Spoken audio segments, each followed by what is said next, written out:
কোন জায়গায় কি বলতে জানি যাই কথা না কি লেগে পড়ে জানি যাই হাত বিয়াদব কম না খাবার দেবো একটা চোখ মুখ বাসটা করে দেবো কিন্তু একদম। আসসালামু আলাইকুম। সম্প্রতি সাতক্ষীরাতে আলোচিত ইসলামিক স্কলার কবির বিন সামাদকে একটি মাহফিলে বিএনপির একজন নেতা খুব বাজেভাবে অপমানিত করে এবং তাকে মারার হুমকি দেন। তো চলুন আজকের এই ভিডিওতে এ ব্যাপারে কথা বলা যাক।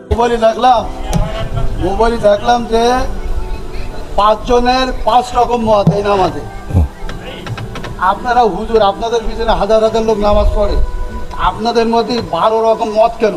এখানে যে ঘটনাটি ঘটে সেটি হচ্ছে যে সেই মাহফিলের যে প্রধান অতিথি তিনি ছিলেন বিএনপির একজন বড় নেতা। তো সেখানে তিনি কবির বিন সামাদকে প্রশ্ন করছিলেন যে তিনি ইউটিউবে দেখেছেন যে এক একজন বক্তা এক এক রকম কথা বলেন। তো তিনি বলেন যে বক্তারাই নাকি দ্বন্দ্ব এবং বিভেদ সৃষ্টি করে। তো এই প্রসঙ্গে আলোচিত ইসলামিক স্কলার কবির বিন সামাদ তিনি সেই বিএনপি নেতাকে অনেক কিছু দিয়েই উদাহরণ দিয়ে বোঝাতে চেষ্টা করছিলেন। ইখতিলাফটা আলেমদের এই ইখতিলাফ এটা এখন শুধু না, বিশ্বনবী সাল্লাল্লাহু আলাইহি সাল্লামের সাহাবীদের যুগেও ইখতিলাফ ছিল। এটা মত পার্থক্য থাকবে। আপনি একজন চেয়ারম্যান, বাংলাদেশে অসংখ্য চেয়ারম্যান আছে না নাই? তো সব চেয়ারম্যান কি একই সুরে কথা বলে? বলেন, ইসলামের মধ্যে ভেদাভেদ হবে কেন? চেয়ারম্যানই করে একদিনই যা ইসলাম একদিন। কিন্তু তিনি কোনোভাবেই বুঝতে চাচ্ছিলেন না। বলি যেমন আপনি একজন আলহাজ মানুষ, দেখেন আপনি সব বাদ দেন, ইসলামের বেসিক কিছু নিয়ম আছে। ইসলামের কোনো সম্পর্ক নেই। আচ্ছা, ইসলামের তো আপনি তিনি হজের কথা বললে তিনি সেখানেও তাকে থামিয়ে দিয়েছিলেন এবং তিনি কোনো কথাই বুঝতে চাচ্ছিলেন না এবং অবশেষে তার কথাতে ক্ষিপ্ত হয়ে আলোচিত ইসলামিক স্কলার কবির বিন সামাদ সেই মাহফিল থেকে উঠে যান। তো আসুন এবার আসি মূল কথায়। তো সেই মাহফিলের যে প্রধান অতিথি বিএনপি নেতা তিনি অবশ্যই ভুল করেছেন, কারণ ইসলামিক স্কলার অথবা যারা দ্বীনের জন্য কাজ করেন দায়ী, তারা অবশ্যই আমাদের থেকে অনেক বেশি জানেন। তারা আমাদের কিছু বোঝাতে চাইলে আমাদের উচিত সেটিকে ভালোভাবে বোঝার চেষ্টা করা। এখন একজন ইসলামিক স্কলার তার থেকে কি যে বিএনপি নেতা সে কি বেশি জানেন?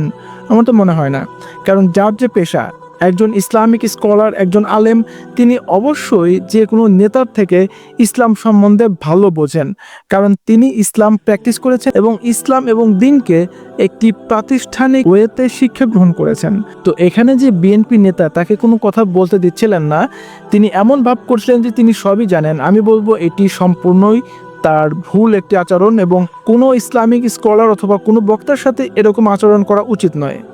তো এবার আসি সেই আলোচিত ইসলামিক বক্তা কবির বিন সামাদের কথায়। তিনি যে কাজটি করেছেন আমি বলবো তিনিও একটি ভুল কাজ করেছেন, কারণ তিনি একজন দ্বীনের দায়ী, তিনি একজন ইসলামিক স্কলার, তিনি একজন আলোচিত বক্তা। একজন মানুষ আমাকে অপমানিত করলো, তার জন্য কি আমি সেই মাহফিল থেকে চলে যাব? একজন বক্তার ক্ষেত্রে এটি করা কোনোভাবেই উচিত না।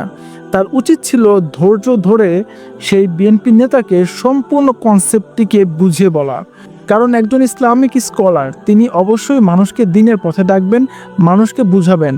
যারা আম জনতা তারা তো ভুল করবেই, তাই বলে একজন আলোচিত বক্তা তার এইভাবে কারো কথাতে মাহফিল ছেড়ে উঠে যাওয়া আমার মনে হয় এটি কোনোভাবেই উচিত না।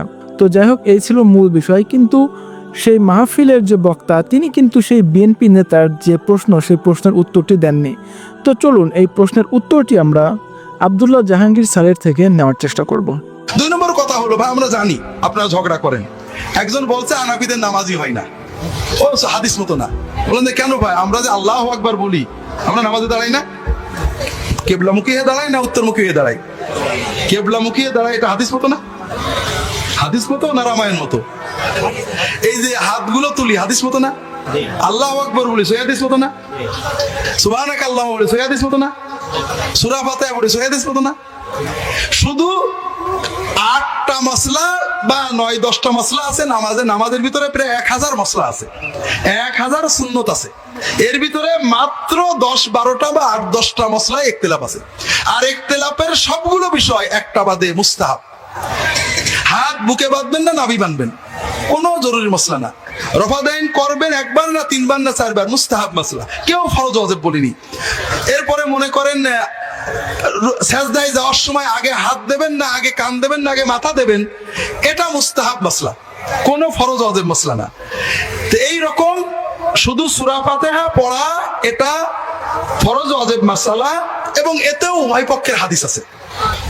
তো এই 8-10টা মাসলার জন্য আপনারা শুধু ঝগড়া মারামারি করে শেষ করে দেবেন, এটা ঠিক না। তবে আমি কি করে নামাজ পড়ি এটার জন্য ভালো পরামর্শ হলো আমার রাহে বেলায়েত বইটা, একটা নামাজের অধ্যায় আছে, এটা পড়বেন। আমি তো যাই হোক, সম্মানিত দর্শক শ্রোতা, এই ছিল আজকের ভিডিও। আমরা আমাদের মতামত দেওয়ার চেষ্টা করেছি, আপনি আপনার গুরুত্বপূর্ণ মতামত আমাদের কমেন্ট বক্সে দিয়ে যাবেন। তো সবাইকে এতক্ষণ আমাদের সাথে থাকার জন্য অসংখ্য ধন্যবাদ। সবাই অনেক ভালো থাকবেন। খোদা হাফেজ।